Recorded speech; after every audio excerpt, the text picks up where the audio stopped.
Labarun wasannin ƙwallon ƙafa. Manchester United ta amince za ta ɗauki Lisandro Martinez daga Ajax. Paris Saint-Germain ta ɗauki Hugo Ekitike daga Rennes.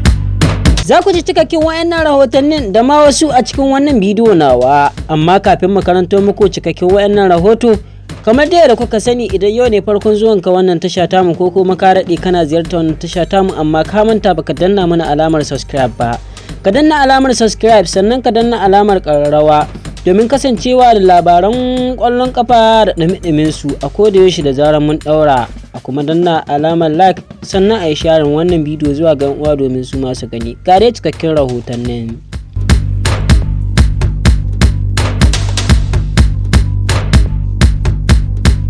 Manchester United ta amince za ta sayi ɗan ƙwallon Argentina mai tsaron baya Lisandro Martinez daga Ajax kan fam miliyan 57. Ana sa ran ɗan wasan mai shekaru 24 zai saka hannu kan yarjejeniyar kaka 5 da cewar za a iya tsawaita shekara ɗaya. Zai koma Old Trafford idan an auna ƙoshin lafiyarsa, idan kuma ya samu takardar izini taka leda a Burtaniya.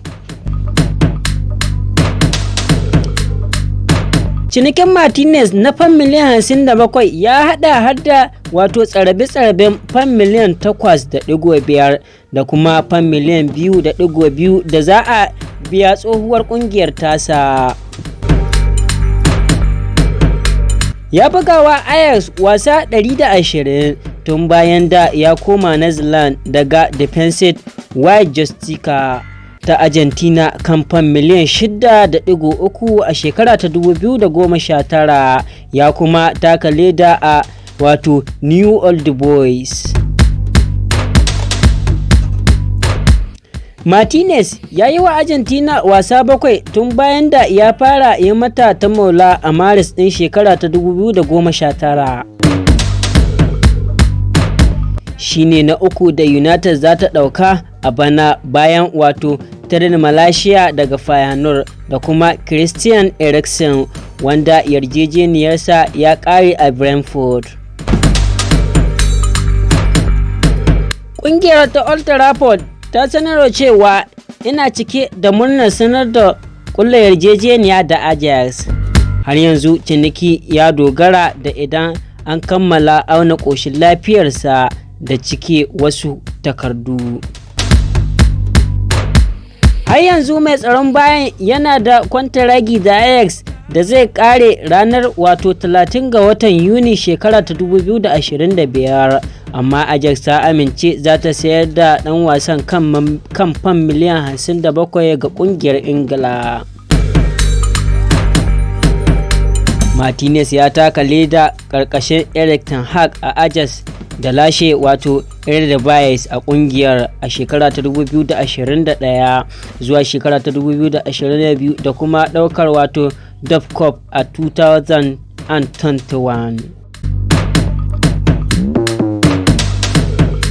Shine ya lashe kyautar dan wasan da ba kamar sa a Ajax a kakar shekara ta 2021 zuwa 2022.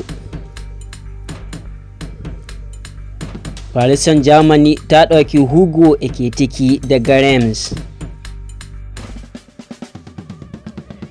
Ƙungiyar ƙwallon ƙafa ta wato Paris Saint-Germain ta ɗauki aron ɗan ƙwallon Rennes mai cin ƙwallaye wato Hugo Ekitike kan yarjejeniya za ta iya sayin shi idan ya taka rawar gani.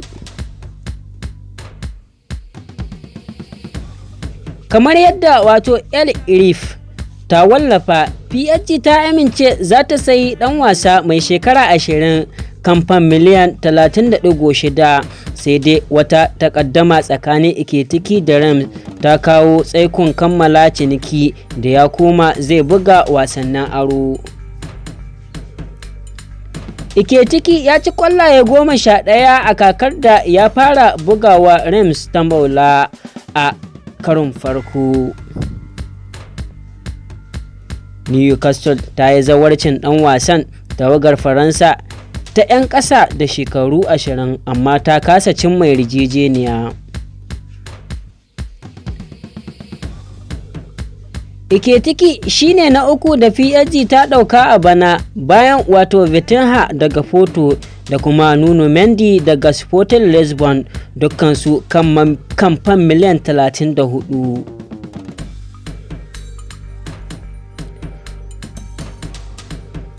Ƙungiyar ta Faransa ta kori kwacin ɗinta ɗan ƙasar Argentina bayan da ya kasa kai PSG matakin sama da zagayen ƙungiyoyi 16 a gasar Champions League. Wasan farko da Galtier zai ja ragama a bana shine Trophées des Champions da wadda ta ci French Cup nan ta ranar 31 ga watan Yuli. Za kuma ta fara wasan farko a kakar babbar gasar ta maula ta Faransa da Climax ranar 6 ga watan Agusta. Masu kallon mu da kuma sauraron mu a daidai wannan lokaci, anan muka kawo ƙarshen bidiyon namu na yau, ko kuma in ce ƙarshen labaran namu na yau. Idan dai yau ne farkon zuwanka wannan tasha tamu, kar a manta a danna alamar subscribe sannan a danna ƙararrawar sanarwa domin kasancewa da labaran duniya da ɗumi-ɗuminsu da zaran mun ɗaura. Mun gode, mu haɗu a bidiyo na gaba.